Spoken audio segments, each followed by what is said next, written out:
What's good, everybody? It's your boy Creme de la Creme, Creme de la Holla, and we are down here in Fort Lauderdale enjoying the nice cool breeze, enjoying the nice night that we had. I had to let go of this for at least 24 hours. I wanted not to see not only the fans' reactions, but I wanted to see the other commentators' actions as well. Obviously, everybody's going to criticize us for the way we started the game off, right off the bat, in the red zone. Drew Brees throws an interception. But remind you, it is the opening games, it's the season opener. We're always going to have mistakes in the defense and the offense, even the special teams. Actually, they did very well throughout the whole entire team. Shout out to the special teams. You guys did awesome. But we started looking at Drew Brees throwing an interception in the red zone. Now, Drew Brees hasn't thrown an interception in over 105 games in the red zone. Okay? So don't freak out. All right? It's a once in a while. Doesn't happen all the time, all right? We'll let that pass. The defense, I'm a little concerned on the defensive calling. I think it's not the players. I believe it's the play calling. Not having the players in the right position and giving them the optimum opportunity to stop the plays affects the outcome of the game. Everybody knows that.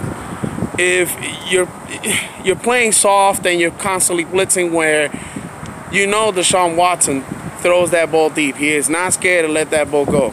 He has Kenny Stills. We should know what Kenny Stills can do in the deep. He has Hopkins, who can catch a ball, as you can see, pretty much from anywhere. So you give him that much space, that much time, that much opportunity. A quarterback like Deshaun Watson, which, by the way, hope you recovered from your back injury. You did a great game. Hats off to you. When you do that, you obviously putting us in a position to fail, and the play calling to me was very questionable. I think that we, not only the players but the coaches, need to work on that in the next upcoming game. We have a very tough schedule coming up. We're the only team in the league that's playing 4 playoff teams in the first 4 games of the season. No one has a tougher schedule than us. So I mean, we just played the Texans. We're going to play the Rams, Seattle after that, and then the Cowboys. So we have the whole West Coast that we have to pretty much face, and the South with the Texans and with the Cowboys. With that being said, who can question Drew's ability to throw the ball deep? Who can question that? Everyone says Tom Brady is at his 40 downhill. The fucker's got 6 rings already, and you keep questioning him. Drew, he's over 40 downhill. He doesn't have the same arm. Did you see that throw to 10 getting over 50-yard pass? Do not question the man. He's not a type of quarterback that sticks to one player. He is going to spread that ball, keep the defense on their toes, guessing on where the ball is going, because it's not going to the same person all the time. Sometimes he does get a streak with certain players, with Thomas, with Kamara. We've seen that before. But that's because if you leave him open, he's going to go to you, and he's going to go to the most solid receiver that he could get to first, obviously. So, Drew Brees' performance in the red zone, interception. All right, we can try to push too much. I thought he was actually going to throw the ball in the outer side, far out into the end zone for the touchdown, but he threw somewhat of a slant right across, and got intercepted. Horrible throw. I'd rather him even thrown it away. Even got 3 out of the play, but it is the season opener. He threw for 74% of his passes. Still has a great QBR, so everything is good as far as Drew Brees. Taysom Hill, who can, hey, quarterback to quarterback touchdown.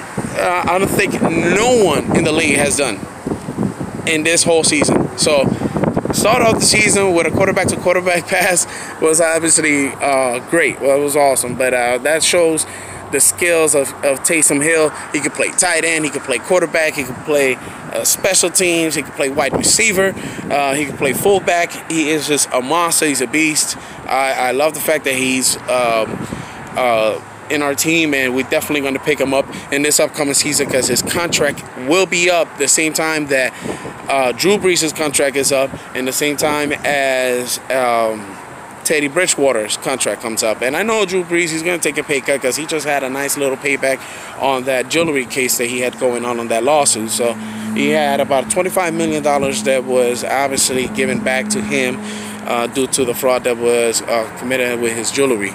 And finally, two more. Cameron Jordan, always stacking it up. The defensive pass rush was great. I can't say anything bad about a front four. Will Lutz, the best damn 4-year contract that the Saints has ever had in a long time on a kicker. Lutz has earned his respect. He has earned that's the kick that was heard around New Orleans, probably around the world, because everyone was just screaming when he made a 58-yard field goal to send the Texans home, seal the game. And with only 32 seconds, Drew Brees, surgical moves, 3 passes, 45 yards, right down there so that we could get that opportunity for the field goal. 35 yards, actually, I'm sorry. And then finishing it off with Will Lutz winning that field goal. And pretty much a great game.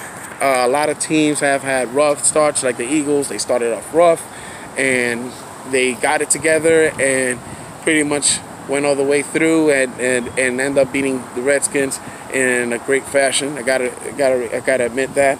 And even though they suffered a great loss in the defensive tackle, they big signing deal and end up losing them in the very first game is tough.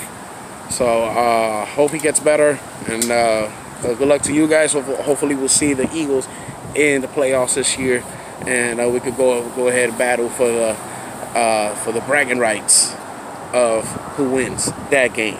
And of course, we cannot leave the channel without mentioning the old New England Patriots. Oh, Lord have mercy. As much as I've begged everyone to please not allow this team to make the playoffs again, the Super Bowl again, because obviously you know they're going to make the playoffs. They are sure in for the playoffs and damn nearly sure in for the Super Bowl now. Because these motherfuckers, they not only they go and they have a great team already so far, which you guys clearly saw in the Steelers game, but then they go get fucking Antonio Brown, and we'll see how that works. Obviously, on the field production, you cannot question that. That's going to be tough. But after that, we're going to see how his behavior is going to be and whether he's going to last in New England. I want to hear your thoughts. Go ahead, go down to the comments and tell me what you think. Negative, positive, whatever it is. It's up to you. Let me know if you think if Antonio Brown is going to last the whole season with the Patriots. That's what we're going to leave it at that. And also, we got the next game coming up against the Rams. We got the revenge game next week. Make sure you guys tune in before and after the game for my opinions, hints, and latest news on the New Orleans Saints. Want to give you a big shout out to Mr. Dan, the Patriots man. We got the Mr. Patriots man out here with me. So, who that to you guys is your boy Creme de la Creme, Creme Dollar Holla. Be careful with them pads.